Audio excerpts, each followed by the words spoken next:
네, 오늘 제가 예전에 어렸을 때는 이렇게 누구 이렇게 때리는 영화를 좋아했어요. 액션 영화 이런 거 좋아했었는데 제가 좋아했던 영화 중에 하나가 미녀농통사라는 영화가 있었어요. 네, 오늘 그 주인공들을 공원 특송 가운데 한번 보게 됐었어요. 아, 네. 우리 박은경, 최미수, 우리 김지선, 우리 랄랄라 기타 팀에서 그 귀한 특송을 준비해 주셨는데 다시 한번 큰 박수로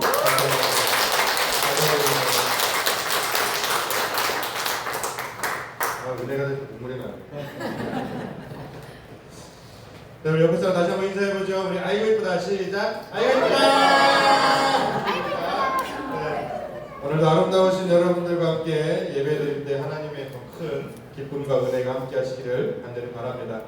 오늘 우리가 읽은 시편 28편의 내용은 악인들의 손에서 좀 나를 건져주세요 라고 하는 그 기도를 하는 시이기도 합니다. 그래서 일반적인 그 간구의 기도 시와 같이 하나님께 부르짖으오니 또 내게 길을 막게 하소서 라고 하면서 간구로 시작을 하죠. 그러면서 여호와를 나의 반석이시고, 그래서 이 반석은 누구도 흔들 수 없는 피난처를 상징하듯이 하나님께서는 나의 피난처가 되어주신다, 이것을 분명하게 이야기를 합니다. 그런데 이 시의 기도자인 이 사람은, 시인은 주께서 내게 잠잠하시면 내가 무덤에 내려가는 자 같을까 하나이다 하면서 또 이야기를 해요. 무덤에 내려가는 자는 하나님이 떠나간 사람으로서 죽음에 내던져진 사람을 의미합니다. 근데 시인이 느끼는 이 두려움은 하나님의 침묵인데, 이 침묵이 무덤에 들어간 자의 모습과 다를 바가 없다, 이 이야기를 하고 있는 거예요. 이처럼 기도자인 다윗은요, 반석 되시는 하나님이라 말하면서도 그 내면에는 아무 말씀도 안 하시고 잠잠하고 가만히 계시기만 하는 그 하나님을 만나지 못하는 그 답답함이 너무나 심각하다라는 거예요. 그러니까 하나님이 내 반석이라는 믿음은 있어요. 그리고 자신이 이제까지 경험해왔던 하나님은 나의 충분한 반석이 되신다는 것도 본인은 고백해요. 알고 있어요. 그럼에도 불구하고 때로는 하나님이 아무 말씀도 안 하실 때의 그 답답함은 차라리 내가 죽은 자 같은 그 정도의 불안하면서도 아파하는 모습을 갖고 있다는 것이죠. 그러니까 오늘 이 시편 28편의 기도는요, 우리가 6절만 보면, 6절 이하부터만 보면 단단한 믿음의 소유자가 하나님 앞에 고백하는 것처럼 보이지만 사실 그 시작은 불안하면서 시작한다는 거예요. 하나님이 나와 함께 하신다라는 것은 알고 있지만 그러나 불안한 상황. 그런 점에서 보면 이 시편은 나머지 시편의 기도들처럼 한동안 자기 기도에 응답하지 않으셨던 하나님에 대해서 절망적인 어조로 시작을 해요. 그리고 이러한 태도는 우리에게서도 사실 너무나 쉽게 보여지는 모습이기도 하죠. 그때마다 하나님께서 말씀하시면 우리가 뭘 고민하겠어요, 그죠? 어려움이 있을 때 내가 그냥 무릎 딱 꿇고 하나님, 이런 어려움이 있는데 어떡할까요? 그래? 그런 어려움은 네가 조금만 견디면 돼. 날짜는 정해주시고 한 2달 정도만 네가 기도하면서 견디면 돼. 한 1년 정도만 네가 견디면 돼. 하나님, 저 이번에 내 자녀가 취직을 해야 되는데, 또는 내 손자가 취직을 해야 되는데, 아버지 하나님 어디로 취직을 하면 될까요? 내가 걔를 위하여서 어느 부서에다가 지금 내가 예비를 해놨어. 그러니까 네가 조금만 견디면 돼. 대신 기도는 꼭 해야 된다. 이러면 우리는 신앙생활하면서 불안해하지 않아요. 그렇죠? 만약에 내가 아팠는데 하나님, 제가 어느 병원을 가야 이 병이 고쳐질까요? 내가 너에게 명하노니 서울 의대병원으로 가거라. 이러면 우리가 뭐가 고민이 되겠냐? 어떻게 해서든 기다려서든 그 병원을 가겠죠. 그러니까 사실 우리가 신앙생활을 하면서 불안한 이유는 하나님을 못 믿어서 불안한 것이 아니라, 내가 하나님을 믿고 의지하지만 이걸 기다려야 되는 건지 행해야 되는 건지 포기해야 되는 건지 그 길을 내가 모를 때의 답답함이 너무 크다라는 거예요. 더더군다나 오늘 다윗과 같은 상황, 원수들이 나를 둘러싸고 나를 조롱하고 죽이려고 하는 그 상황 가운데서 내가 도망을 쳐야 되는지 얘네들하고 맞서 싸워야 되는지, 이러한 상황 속에서 고민하고 있을 때 하나님이 도망가든 맞서 싸우든 뭐 하나라도 하면 내가 도와줄게, 네가 선택해봐, 이렇게라도 해주시면 좋겠는데 그런 거 하나도 없이 아무 말씀도 안 하시니까 그 답답함에서 오는 불안함이 커지기 시작하는 거예요. 신방 다니다 보면, 과거에 신방을 다니다 보면 사업하시는 분들이 있잖아요. 사업하시는 분들을 이제 접하게 되면은 그분들이 어찌할 수 없는 이런 현실 속에서 오게 되는 어려움들이 있단 말이에요. 예를 들면 우리가 코로나 시절 얼마나 힘든 상황들이 많이 있었어요. 사업하시는 분들. 음식 장사 하시는 분들은 특히나 더 하셨죠. 음식 장사는 사람이 많이 와야 되는데, 많이 와서 테이블을 채워줘야 되는데 오지 말라는 거예요. 나라에서 오면 안 된다라고 해요. 한 명이라도 더 받아야 되는 음식점 장사에서 뛰어서 앉으라고 이야기를 해요. 나중에는 몇 명 이상 음식점에서는 아예 한동안은 가지도 말라고 이야기하고, 그러니까 사람들은 또 불안한 마음에 음식점 자체를 안 가게 되는 그런 상황 가운데서 음식 장사를 하시는 분들의 사업자가 방문하면 그렇게 힘들어할 수가 없다라는 것이죠. 그런 분들을 위해서 눈물로 기도해요. 잘 되게 해달라고. 하나님, 이 코로나의 위기가 좀 빨리 좀 해결해 달라고 기도해요. 그런데 아무리 기도해도 코로나가 사라질 그럴 상황들이 아니었잖아요. 점점점 심해진다라고 하지, 심지어는 그 예방주사를 맞았는데 그 주사 맞았다가 목숨을 잃으신 분들이 막 뉴스에 나오기 시작해요.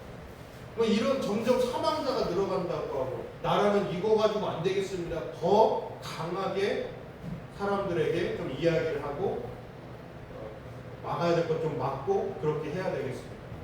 모임도 좀 금지시켜야 되겠습니다. 그래서 어느 순간부터인가 교회도 처음에는 뭐 이렇게 한 명 띄어쓰고 한 명 앉으세요. 그러다가 의자 하나를 비우고 앉으세요. 나중에는 교회는 당분간 예배를 가정에서 드려요. 이렇게 이야기하기도 했었어요. 그런 상황에 나아가다 보면 기도는 하지만 별반 상황이 나아지지 않기 때문에 기도자의 심정은 이루 말할 수가 없어요. 지칠 수밖에 없죠. 불안함도 더 커져요. 언제까지 이것이 지속될지도 몰라요.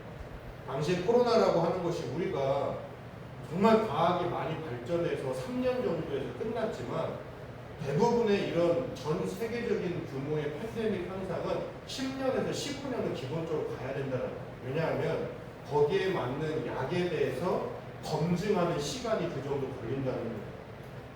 그러니까 사실 코로나라고 하는 이 위협은 굉장히 빨리 끝난 팬데믹 중에 하나예요. 오늘 우리가 기도하는 이 시인도요, 이런 절박한 기도라는 거예요.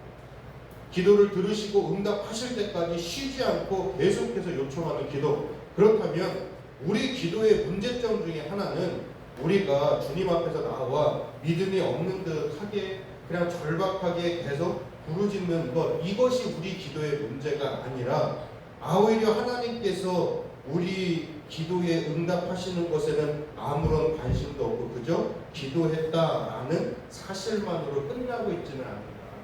어차피 내가 기도해봐야 소용없어. 그냥 그래도 내가 양심상 기도는 좀 해야지 하면서 그냥 한두 번 나와서 기도하고 그리고서 다른 방법을 좀 찾아봐야지. 포기하는. 어떻게 보면 기도의 시간들을 내가 점점 줄여버리는 거거든요. 이러한 상황들이 어찌 보면 우리 기도의 진짜 문제라고 할 수가 있을 것입니다. 어제는 시편에 기록된 많은 시의 경우 하나님 앞에 나와서 자신들의 현재 고통스러운 문제를 먼저 꺼내는 것에 대해서 하나님께서는요, 믿음 없는 불신자의 태도라고 이야기하지 않습니다. 하나님 앞에 내가 어떤 마음을 가지고 나오든지 간에 하나님은 기도하러 나오는 사람에 대해서 믿음 없는 자라고 이야기하지 않는다는 겁니다. 우리가 갈급함을 갖고 주님 앞에 왔기 때문에 그래요. 그래서 2절에도 보면 내가 주의 지성소를 향하여 나의 손을 들고 주께서 부르짖을 때에 나의 간구하는 소리를 들으소서. 이 이야기가 무슨 뜻이냐면 내가 지성소를 향하여서 내 눈을 들었다는 것은 지금 시인은 성전에 있지 않다라는 거예요. 멀리 떨어져 있다라는 거예요. 그런데 그 지성소가 있는 방향으로 나의 눈을 들어서 지금 보고 있다라는 것이죠. 그러니까 이 시인은 지금 성전에서 멀리 떨어져 있는 상황 가운데서도 어쨌든 자기가 해야 될 것 열심히 하나님을 바라보면서 기도하고 있단 말이에요. 하나님의 성전이 있는 그곳을 향해서 내 눈을 들고 그 눈으로 내가 그곳을 바라보면서 하나님이 나의 기도에 응답하시기를 간절히 원하면서 간구는 하고 있죠. 정말 끝까지 부르짖으면서 나의 간구하는 소리를 들으소서 계속 이야기한단 말이에요. 근데 여기서 이 들으소서라는 말은 우리가 쉐마라고 하는 말이에요.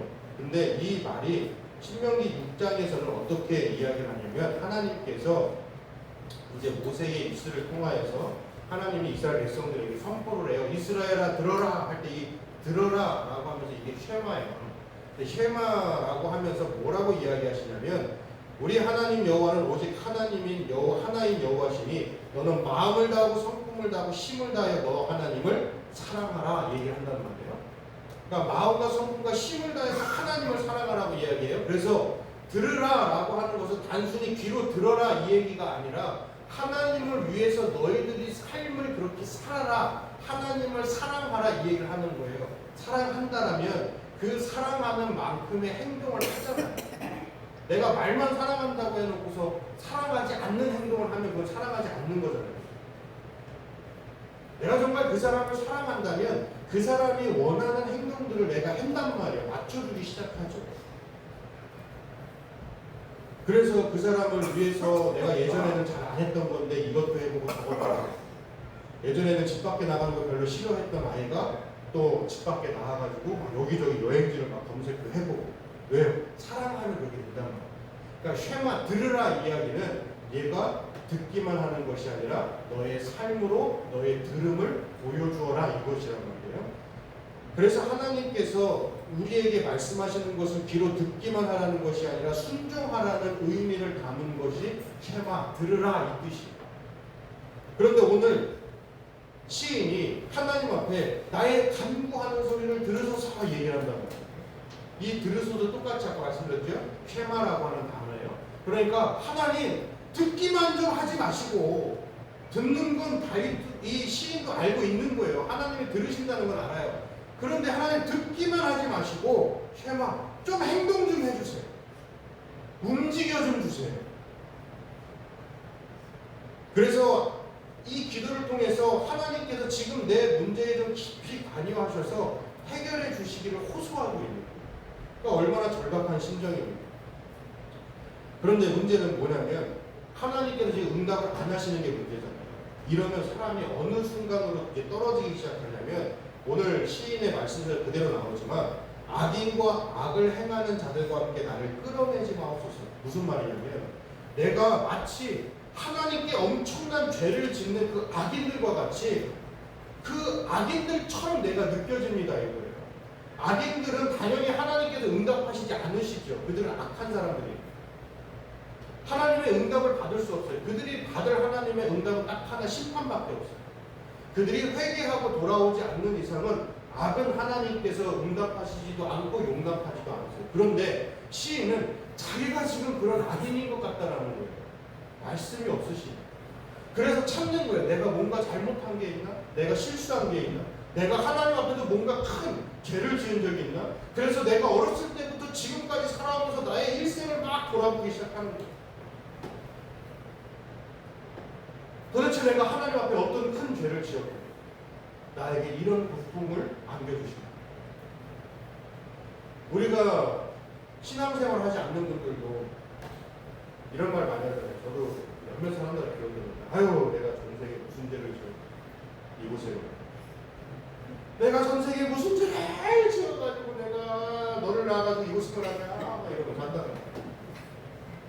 내 친구가 들었던 얘기 있어. 그러니까 사람은 뭔가 내 마음에 큰 문제가 오는데 이게 해결이 안 되고 계속 지속이 되면 나중에는 내 전생까지 들먹이는 거예요. 근데 지금 시인의 그 모습이 딱 이 모습인 거예요. 그들은 당연히 마땅히 악으로서 하나님의 심판을 받아야 되지만 내가 악독한 건 아니지 않습니까? 하나님. 내가 정말 그들처럼 의인으로서 하나님 앞에 바르게 살려고 애를 썼다는 거 주님이 잘 알고 계시지 않습니까? 그런데 지금 내가 꼭 나쁜 사람 같습니다. 그렇게 간절한 마음으로 기도하고 있는 것이죠. 그런데 이 다윗이 기도의 제목이 갑작스럽게 바뀌기 시작해요.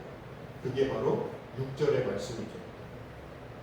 5절에서까지는 다윗은요, 악인들을 하나님께서 창조의 손으로 파괴하고 무너뜨리실 것을 믿고 있었어요. 그런데 꼭 자기가 그런 악인들과 같이 느껴지기 시작하는 거예요. 그런데 6절에서 5절까지 그렇게 힘들어했던 이 시인이 6절에서 갑자기 바뀌어요. 여호와를 찬송하며 내 간구하는 소리를 들으심이로다.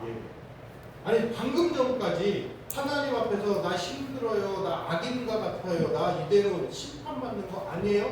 불안해요, 하나님 도와주세요 이야기하던 사람이 갑자기 확신을 하고 여호와를 찬송하는 거예요.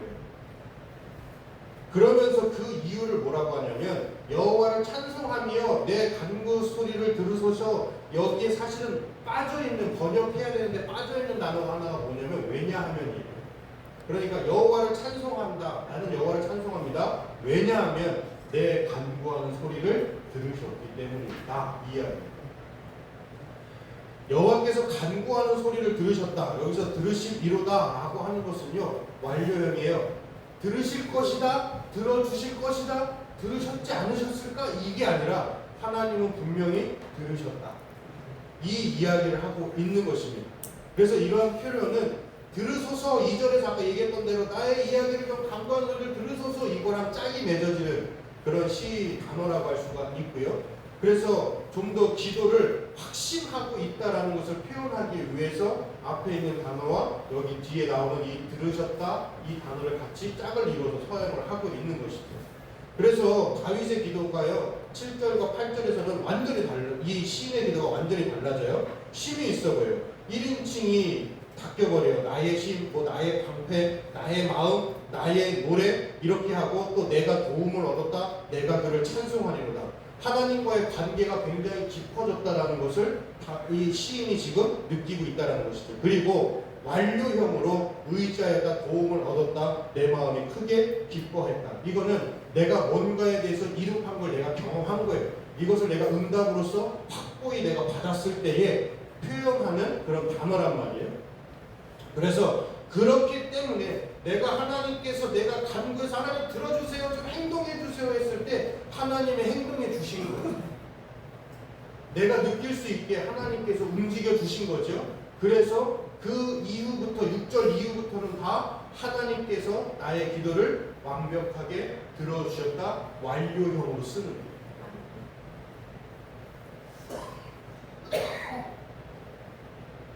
그래서 다윗 이 시인의 태도가 여호와를 찬양하는 태도로서 완전히 바뀌어서 오늘 마무리처럼 주의 백성을 구원하시며 주의 산업에 복을 주시고 그들의 목자가 되셔서 영원토록 그들을 인도하소서. 다시 한번 하나님을 의지하면서 하나님을 찬양함으로 자신의 시를 마무리를 하고 있는 것이죠. 어떻게 보면 다윗이 자신의 1절부터 5절까지 다윗은 불안함으로 가득했다면 6절부터 갑자기 이렇게 바뀔 수 있었던 것, 거기에는 분명히 하나님께서 다윗 이 시인, 우리가 보통 이 시를 이제 다윗이 지었다고 얘기를 하다 보니까 그런데 정확하지 않게 되면 시인이라고 표현을 하는데, 이 시인이 느끼게 된 것은 5절까지는 하나님의 응답을 못 받고 있어서 불안했다면 6절 이후부터는 지금 응답을 받은 거란 말이에요. 자신의 기도의 제목에 대해서 어떤 응답을 구체적으로 들으셨는지 시인이 밝히지는 않지만 정확하게 하나님께서 들으셨으니까 그 다음부터는 다 완료형으로 시가 바뀌기 시작한단 말이에요. 그러면 우리의 신앙의 진짜 위기는 언제 찾아오느냐? 내가 나태해질 때 찾아오는 거예요. 무엇에 나태해질 때? 내가 기도에 나태해지기 시작해요. 아까 말씀드렸다시피 해도 안 되는데 내가 해봐야 소용이 없는 거예요. 1절부터 5절까지 다 이 시인이 딱 그 느낌이었다니까요. 해봐야 소용없어. 해봐야 아무도 내 기도에 응답하지 않는 것 같아요. 나 혼자 떠드는 것 같아요. 근데 6절부터 갑자기 바뀐 거. 그런데 이 5절과 6절 사이에 뭐가 있느냐면 끊이지 않고 그래도 하나님 앞에 기도하고 있는 시인의 모습이 있단 말이에요. 5절과 6절 사이에는 정확하게 적혀있지 않았지만 무엇이 하나 첨부되어 있는 것이냐면, 나와 있지는 않지만 무엇이 들어가 있는 것이냐, 그럼에도 나는 하나님 앞에 간구하는 것을 멈추지 않았노라. 그 다음에 6절로 바뀌는 거예요. 여호와를 찬송하며 내 간구하는 소리를 들으셨습니다. 우리가 무너지고 실패하는 것, 그래서 그것 때문에 불안해하는 것, 그것은 신앙을 가지고 있는 사람이든 신앙을 가지고 있지 않는 사람이든 또는 신앙이 좋은 사람이든 나쁜 사람이든 신앙을 처음 시작하는 사람이든 상관없이 어느 누구나 다 갖게 되는 거예요. 문제가 왔을 때 그 문제의 해결이 내 눈앞에 보이지 않으면 당연히 불안하죠. 어떻게 안 불안하겠어요? 그러나 오늘 시인은 자신의 시가 바뀔 수 있었던 유일한 것은 그럼에도 불구하고 포기하지 않고 하나님 앞에 자신의 문제를 계속 들고 나갔다라는 거예요. 사단은요, 항상 우리가 기도할 때에 멈추기를 바라는 존재라고 합니다. 기도하는 것을 포기하기를.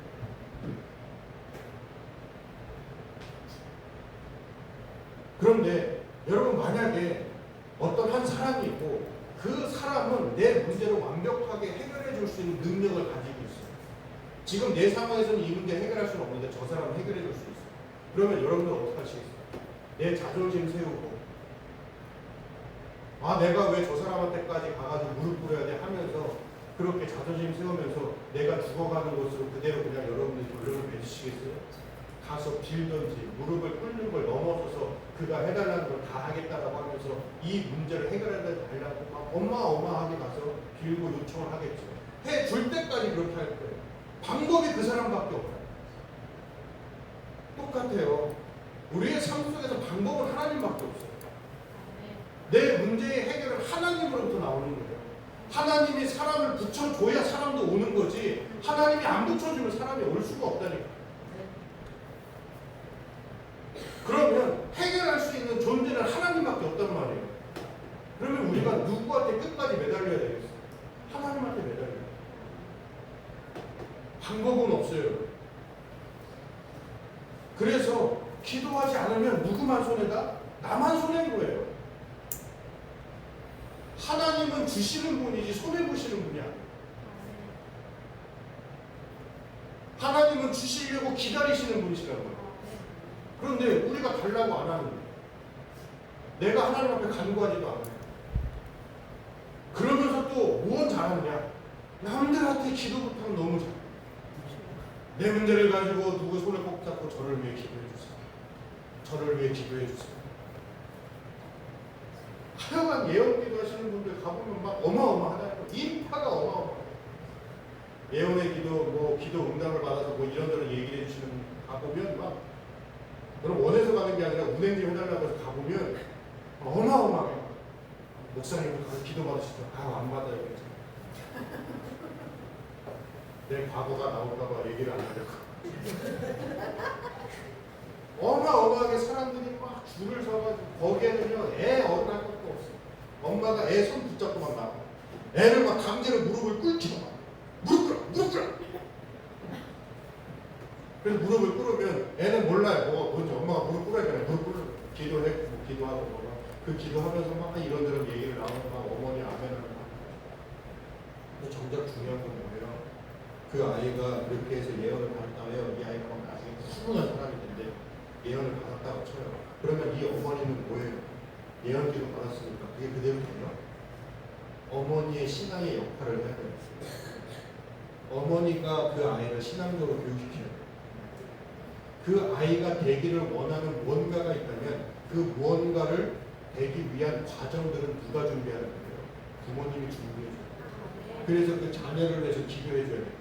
그 자녀 또한 기도의 사람이 되게 하기 위해서 기도에 대한 훈련을 시키기 시작해요. 무슨 말이냐? 내가 다른 사람한테 중보기도 요청할 수 있죠. 우리 교회도 중보기도 팀이 있으니 중보기도 요청하고 중보기도 팀에서도 엄청 기도해요. 그런데 중요한 것은 그런 분들의 기도도 있어야 되겠지만 더 중요한 것은 내가 그들보다 더한 심정으로 기도를 해야 된다. 나는 당사자잖아요. 그런데 당사자는 아무것도 안 하는데 중보기도 하는 사람만 막 눈물을 흘려가면서 기도한다고 생각을 했다요. 하나님이 그 모습을 보고 계신단 말이에요. 그러면 하나님의 마음이 어떠시겠어요?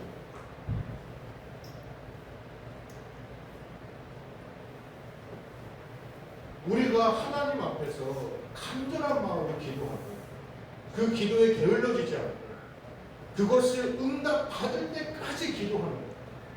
그런데 응답 받으면 또 기도를 끝내면 돼요, 안 돼요? 안 되죠. 그래서 우리 기도를 언제까지 하느냐? 하나님이 나 부르실 때까지.